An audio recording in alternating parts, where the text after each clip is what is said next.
Buenos días, amados hermanos. Bueno, aquí nuevamente estamos en el estudio de, del espiritismo, del, ay caramba, ahora se me olvidó, del espiritismo, luz y verdad. Y vamos con el libro Los extremos se tocan.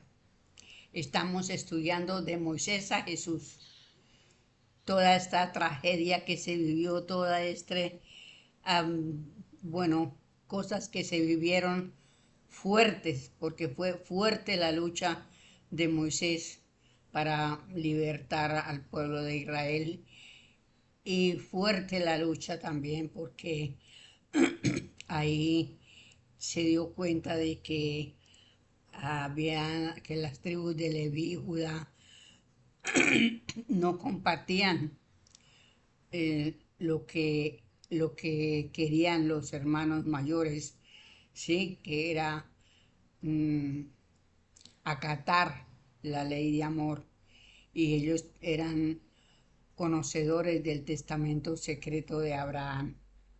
Y, pero a pesar de eso, pues las tribus de Leví y Judá le fallaron a Moisés porque le hicieron la vida imposible. Y entonces, bueno, yo había dicho con respecto a Pablo, pero realmente Pablo fue Pablo de Tarso. En la vida de Moisés, ¿sí? Cuando Faraón, Pablo de Tarso tuvo la encarnación que se llamó Aiteques, y él era casado con Escota, con la hija de Faraón, ¿sí? Y Aiteques era el jefe de los soldados. Entonces ellos fueron, los soldados y Aiteques fueron los que encontraron la piedra en las arenas del desierto, ¿cierto? Cuando la lucha, la piedra que usaban los israelitas, a la cual llamaban Cristo, que esa era la piedra que había ungido Jacob, y la ungió y se la cargó para no olvidarse pues de que en las misiones no se tenían que dormir, y él estaba haciendo su misión como espíritu, como hombre y como espíritu. Y luego desencarna Aiteques y encarna nuevamente siendo Pablo de Tarso.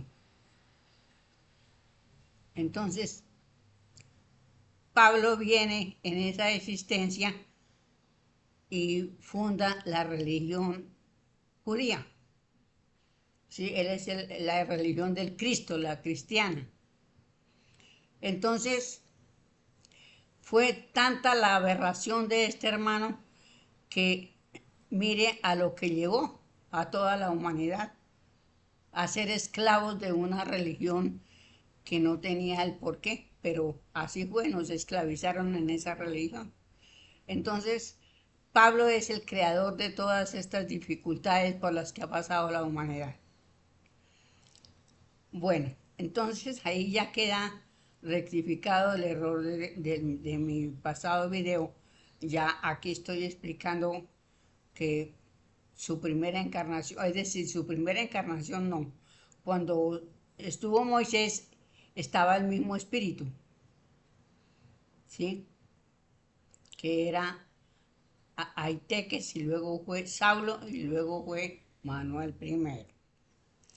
Entonces, de tal manera pues que aquí tenemos una cantidad de cosas que pues nos viene para el estudio, y es bueno pues estudiarlo y analizarlo, y si después comete uno un error, pues yo después estudio y rectifico, ¿sí?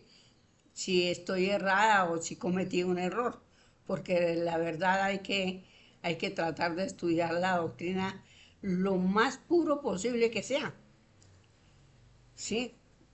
Entonces, aquí vamos nuevamente con el libro Los extremos se tocan, y estamos ya entonces en la página 132 y en el número 342, porque el maestro lo deja enumerado cada versículo, digámoslo así como un versículo.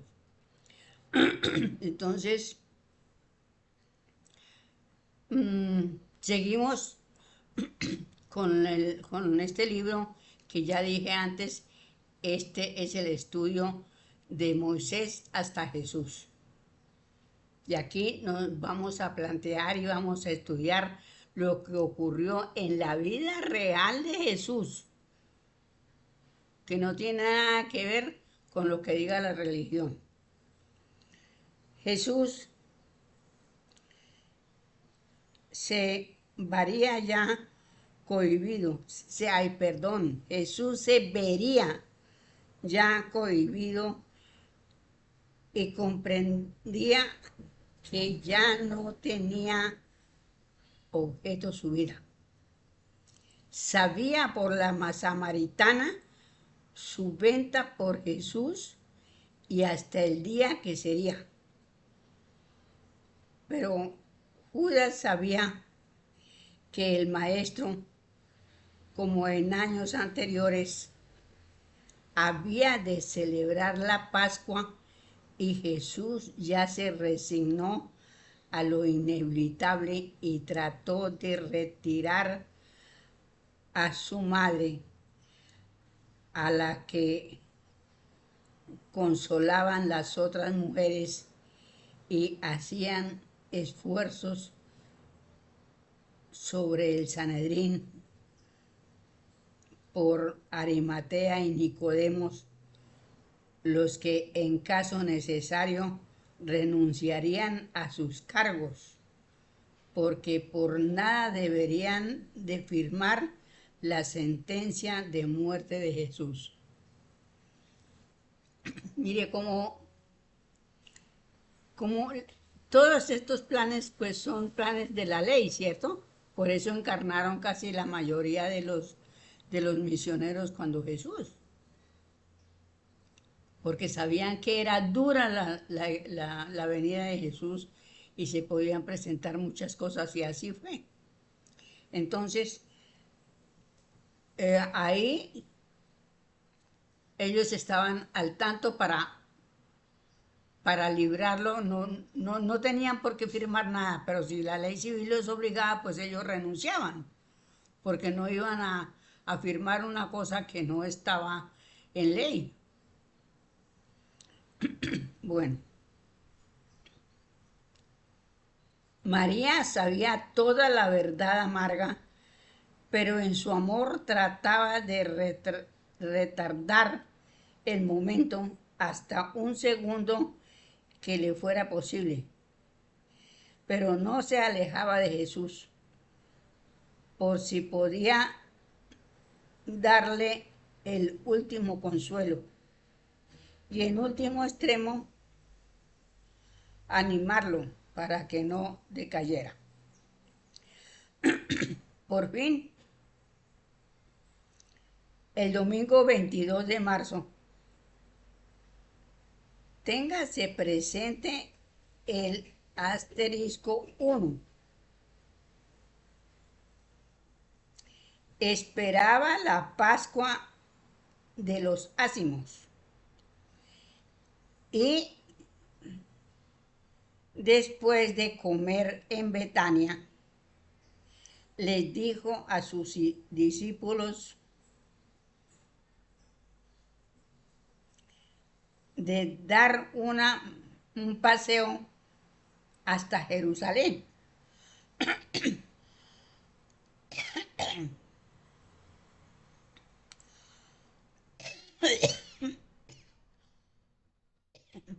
Ay, perdón. A la entrada junto al camino había un pollino, y como iban de buen humor, el viejo Pedro le dio la ocurrencia de decirle: Maestro, ¿quieres que te traiga y entrarás montado con él? A lo que Jesús se negó. Y no es verdad que entrara montado, aunque sí es verdad que el pueblo le hizo una demostración porque estaba reciente la tremenda filípica que diera a los escribas cuando lo sacaron cerrándole la puerta de la sinagoga. Y esta manifestación exasperó más al pontífice, pero mucho más por la procedencia de rey de los judíos.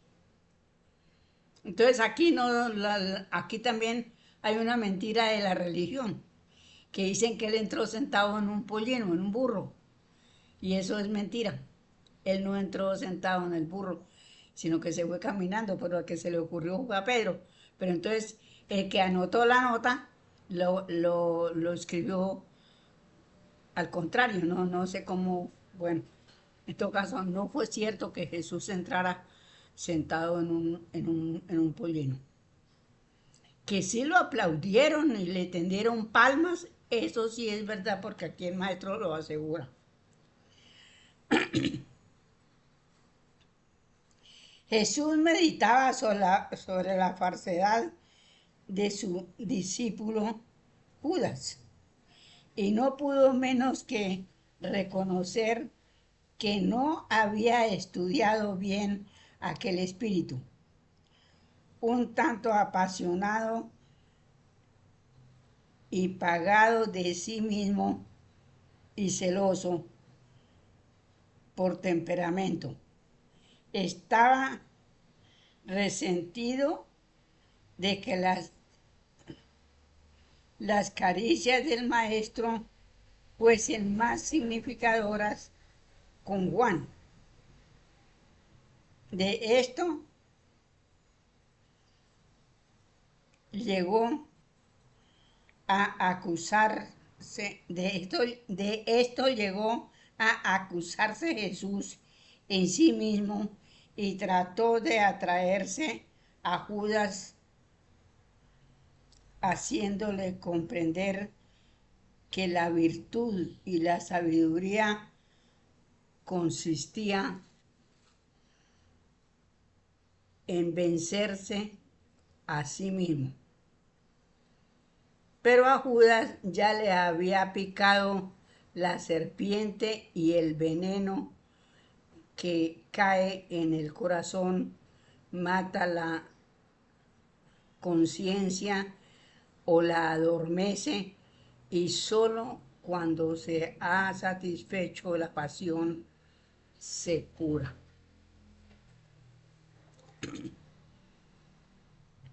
Entonces ahí tenemos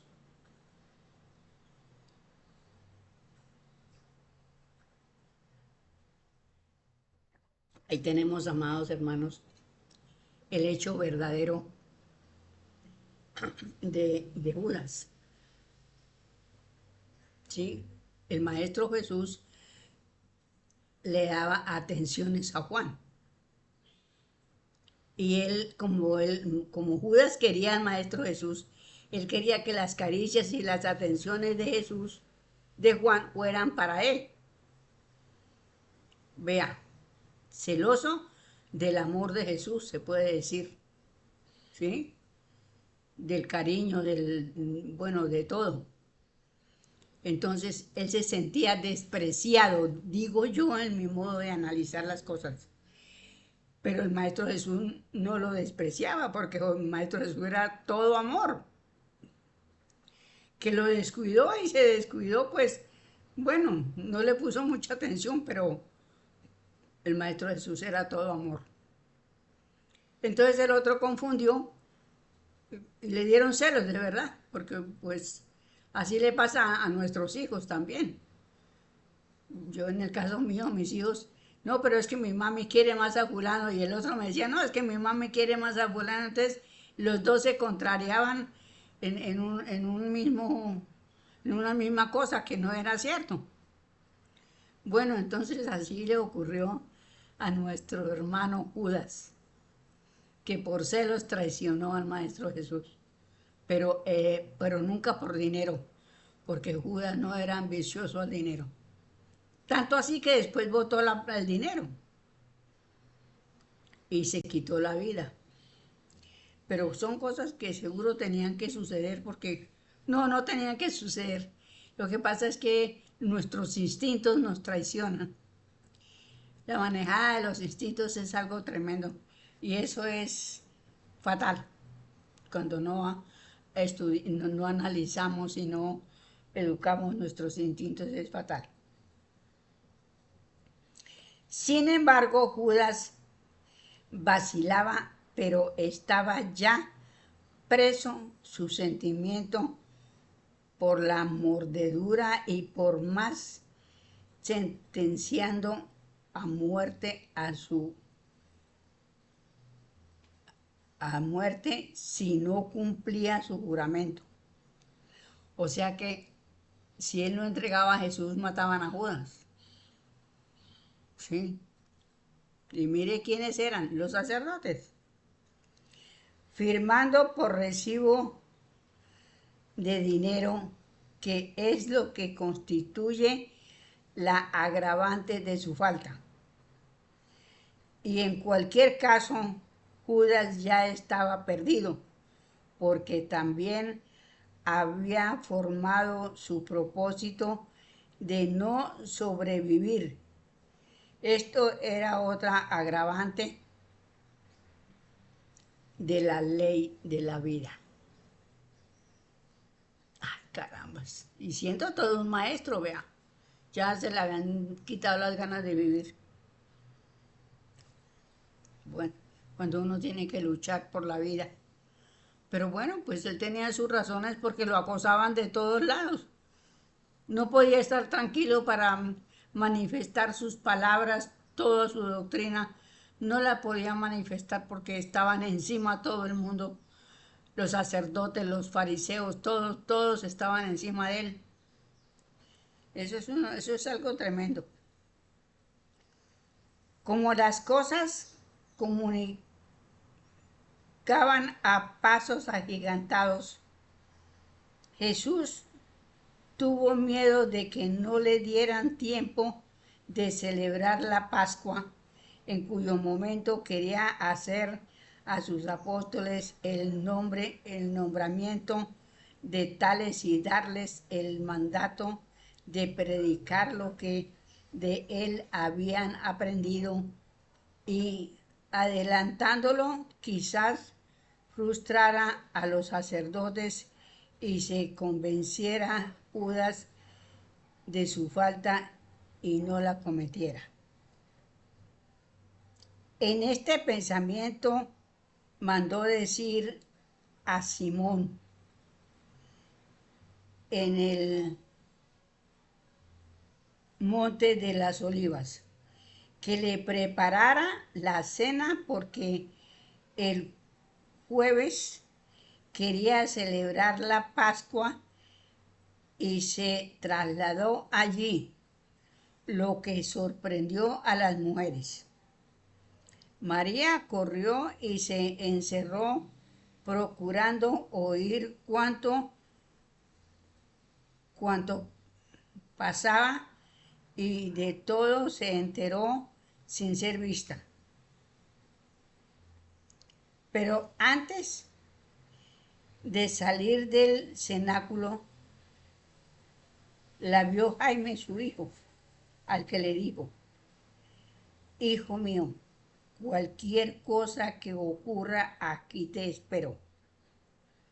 Pobre madre. Lo que pasó en la cena es sencillamente que Jesús tomó el pan y lo partió. Puso vino en los vasos y les dijo: cuando yo faltaré, haced esto en memoria mía, y pensad que el pan y el vino es mi cuerpo y sangre. Y yo estaré entre vosotros. Vea lo que ocurrió con el rito de la religión, que todo, la religión todo lo cambia, ¿sí?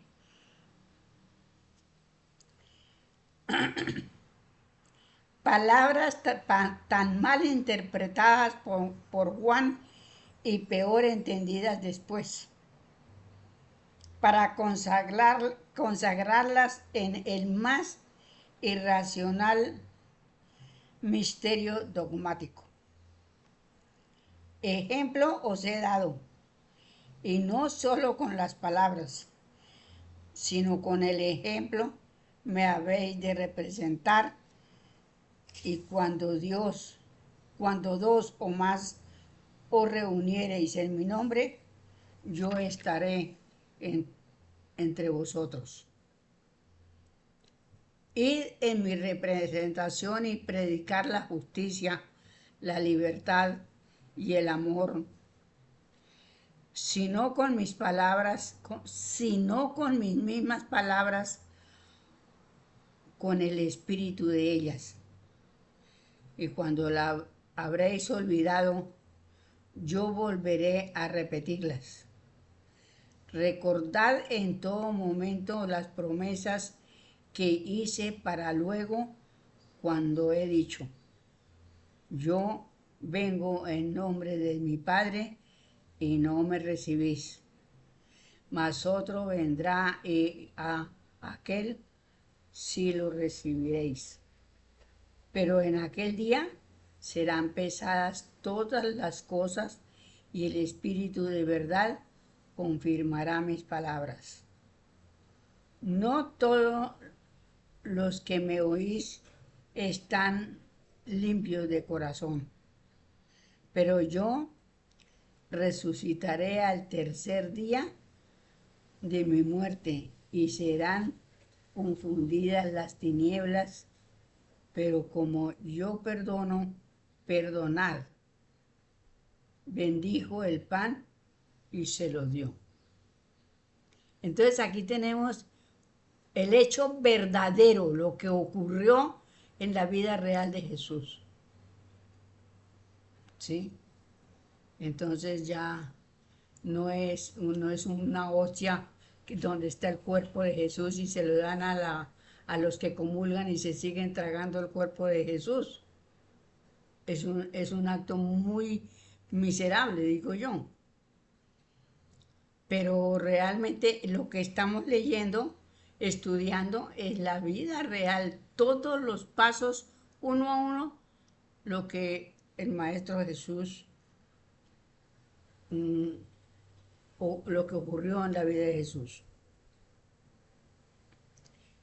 Tenía en su izquierda a Juan y a la derecha el más joven de sus hermanos y apóstoles.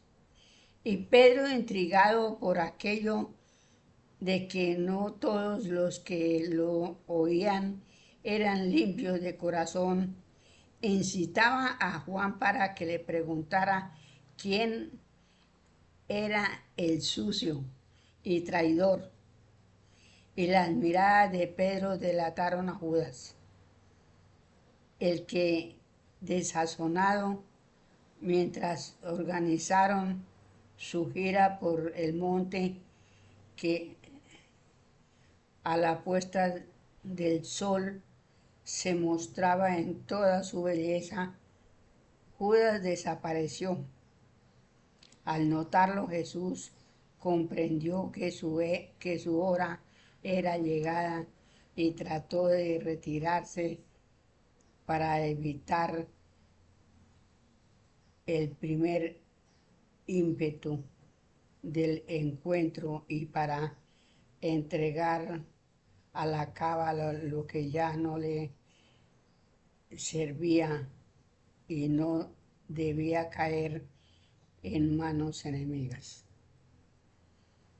Entonces, pues el maestro Jesús algo tendría de la cábala, ¿cierto? Algún documento que podemos decir que es sagrado, porque no podía caer en manos de nadie y menos de los sacerdotes.